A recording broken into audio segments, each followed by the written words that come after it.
bekalan kita. Iaitu kurban kita. Sembelih kurban. Kerana tak ada dah. Kerana hadis Nabi duk ceritanya di pagi raya ni amal yang paling Allah Ta'ala kasih sekali ialah iraqatud dam. Sembelih gerban. Bertumpah darah. Maksudnya sembelih gerban. Kalau pagi raya kita tanya tu, pagi raya ni, pagi raya kurban ni, pagi raya haji ni, apakah amal yang lebih sekali? Kurban. Tak ada dah. Padahal baca Quran pun boleh. Sedekah pun boleh. Tapi di pagi tu bandingnya tak ada dah. Nak lebih daripada kurban. Amalan yang anak ada ni, yang puak kita manusia ni, hamba-hamba Allah Ta'ala ni, di pagi raya ni tak ada dah. Hak paling Tuhan kasih sekali, ahabul a'mali ila Allah. Amalan yang paling Tuhan kasih sekali ialah iraqatud dam. Iaitu sembelih gerban, tumpah darah, panggil sembelih lah. Sembelih gerban tak ada dah. Tu nak ayat kata, nak ayat kata gerban ni besar-besar. Kerana gerban ni satu amalan yang kita lakukan di dunia untuk nak guna di akhirat lagi atas. Dunia kita boleh makan daging dah. Tak semacam gerban orang zaman dulu. Gerban syariat umat masa dulu, dia tak boleh makan sebab kita ni dah. Tak boleh makan daging dah. Tak ada kata duk bagi daging sebab kita buat sup, buat nyicah, tak ada. Orang dulu, gerban tinggal situlah. Gerban tinggal situlah, sembelih tinggal situlah. Tu. Nak ayat kata syariat umat zaman dulu. Tapi umat Nabi Muhammad ni alhamdulillah. Gerban yang kita gerban ni, Allah Ta'ala benarkan kita ni makan daging. Makan daging. Allahu Akbar, nikmatnya tengok. Dah lah di akhirat esok ni kita boleh guna dah lembu tu. Yang mana kita ikhlas lah. Dunia ni kita boleh makan dah daging dia. Oh, hari raya kurban, tak kena bercakap lah buat kita ni. Tak kena kecek nak ayat hari raya kurban. Macam rima Afrika berlaku. Bakat kunyak daging berlaku. Hak darah rendah tu naik darah tinggi. Hak tinggi dah dekat sinar putih mata nak ayat tu. Nak jelek. Nampak dunia musing, rumah musing nak ayat tu, nak balik. Nak ayat kata mewahnya di hari raya kurban. Ini nikmat yang Allah Ta'ala beri kita sebagai umat Nabi Muhammad.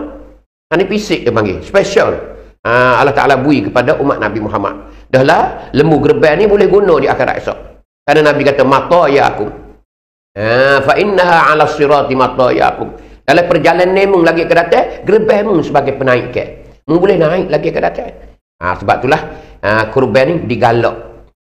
Syariat ataupun agama sangat-sangat menggalakkan kepada umat-umatnya supaya kita berkorban.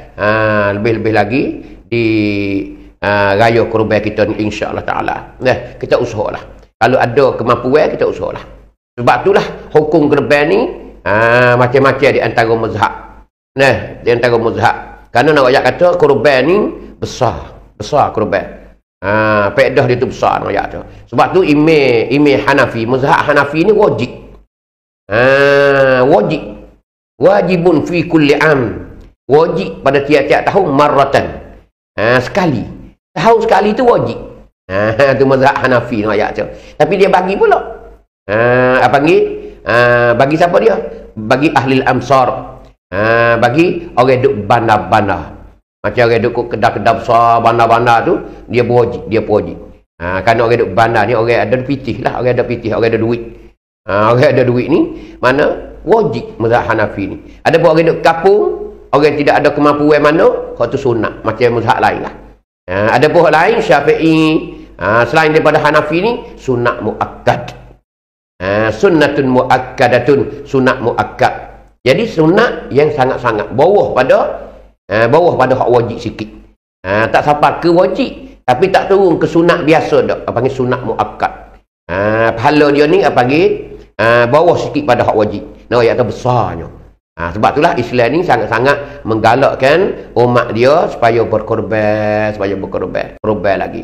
Boleh kita lakukan ibadat yang Allah Ta'ala sangat-sangat wifaedah kita di dunia juga di akhirat. Sebab tu hikmat dia banyak. Hikmat dia ni 2-3 perkara. Masalah hikmat korban ni. Tu di antara panggil korban. Kepentingan korban dalam hidup kita, hidup kita, baik hidup di dunia dan juga hidup di akhirat. Tu panggil korban. Sebab tu ke hadis yang cerita korban ni banyak sekali. Nabi kata masalah korban ni, man wajada sa'atan. Nabi kata man wajada sa'atan walam yudhi fala yuqarribanna musallana. Tu di antara hadis Nabi juga. Hadis riwayat oleh Abu Hurairah. Hadis riwayat oleh Abu Hurairah.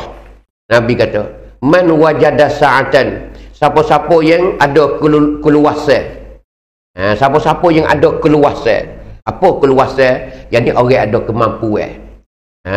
Kalau orang ni lembu dia orang banyak, panggil orang ni ada kemampuan. Mana orang ni berhak berkorban. Orang ni berhak korban. Tu. Ataupun dia ada pitih. Dia boleh beli lembu. Walaupun rupa berkosi pun tak apalah. Dia berkosi beli. 7 gaya ni 7 orang. Anak beranak dia ke, saing dia ke, ataupun orang kampung dia ke. Segi seorang boleh juga. Ataupun dia ada kemampuan banyak, boleh sekor dia. Dia boleh sekor seorang dia. Nak ayat kata. Tak kira lah. Maka orang ni Nabi kata, walam yudahi, padahal dia tak gerban. Dia ni ada kemampuan tapi tak gerban. Kupik. Bakhir kedekup. Kira telajak. Allah saya dia nak gerban. Sedangkan dia ada pitih duit pitih. Ataupun dia ada lembu sendiri. Saya. Tahu nak jual je dia. Nabi kata. Sampai tangan mana di antara Nabi dia royaknya. Fala yuqarribanna musallana. Nabi kata, mu jangan mari ikut sejid aku ni. Mu jangan duk mari ikut sejid aku ni. Ikut musalla aku ni. Nabi beramak. Nabi beramak. Ni. Mu jangan mari ikut ni. Jangan mari ikut sejid aku ni. Maksudnya Nabi marah. Hasil ni di antaranya panggil di antaranya Hanafi dia faham hadis ni enggak kita tengoknya.